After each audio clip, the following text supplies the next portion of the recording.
I'm back. Yeah, I've had this video planned out for ages, but I kinda just had it sitting there catching dust. But y'all don't want to hear that. We can just get on to the point of the video. Hmm. This is usually the part where I put an intro. They could be walking through all types of shit. Oh, slime!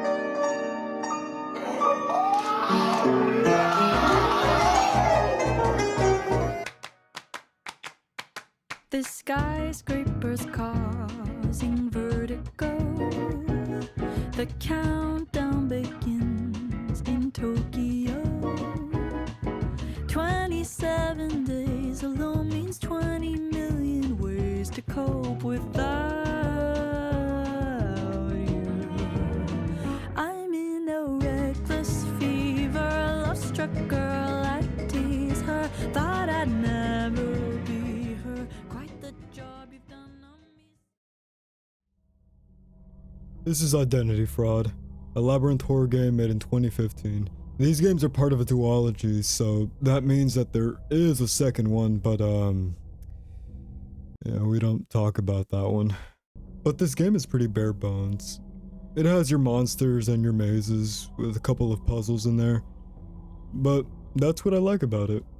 Or maybe that's just the nostalgia talking. This whole thing sounds pretty ordinary, right? Pretty basic? Well, to be fair, it is an old game. Even a decade later, it still manages to scare people. But let's actually talk about the mazes of the game. The first maze has you walking by walls of yellow bricks and a few metal bars every now and then, and maybe even a mirror.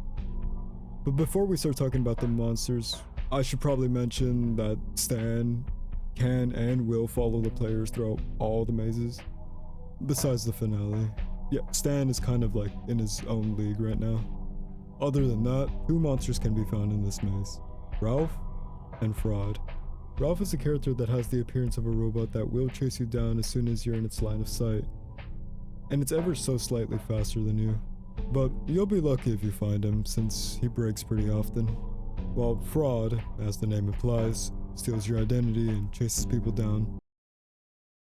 Yeah, I don't know how that implication applies to the second one, but let's just play along with it. Let's just continue. To finish this maze, you need to find a metal door with a button on the side of it. Press it, and you're out of here. You step into a sprawling grass maze with tall hedges and dimly lit lights. Scattered throughout the maze, there are 3 different camps that serve as your checkpoints. This maze revolves around light. The lights are going to be your guide. They'll lead you to the exit. But more importantly, be careful when the lights go out, because something does move in the dark. The witch from Left 4 Dead.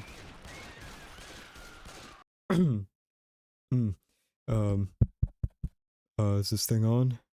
Oh, brother, this guy Okay, bad joke. But in reality, it's the monster known as Kate. This creature is faster than you, and your best chance at survival is to hide. Either in the safety of the checkpoint camps, or in the thick black smoke that occasionally appears around the maze. To escape this maze, you'll need to say the numbers displayed in front of you into chat. Now, on to maze 3.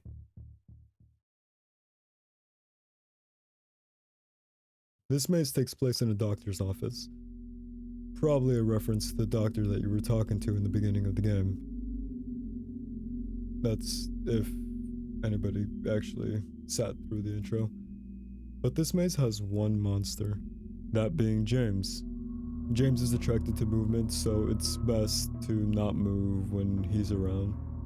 Okay, so in my opinion, this one was the most annoying, just because if it detects that you're the only one in its maze, it will not leave you alone. Its pathfinding is pretty busted, but it is still possible though.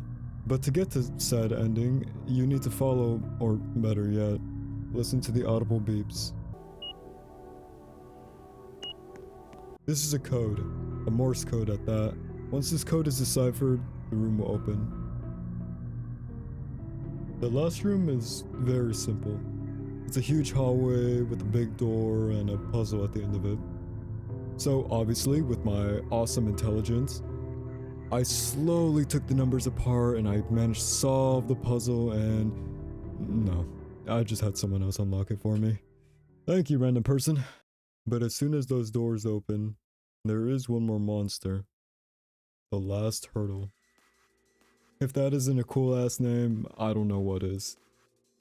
Yeah, but that's just kind of where the coolness ends for this, because just like this game, it is very bare bones. It felt like I needed to cheese my way through half the fight, but then again, they were working with Roblox's limitations back then, and they did the best they could. I do remember the fight being a lot harder than this though. Probably because I was playing on some janky ass laptop with a little trackpad, you know? But besides that, this is a very nice game if you want to play on a Roblox or you want to play with some buddies. Alright. That's it for this video. Take care. I'll catch y'all later.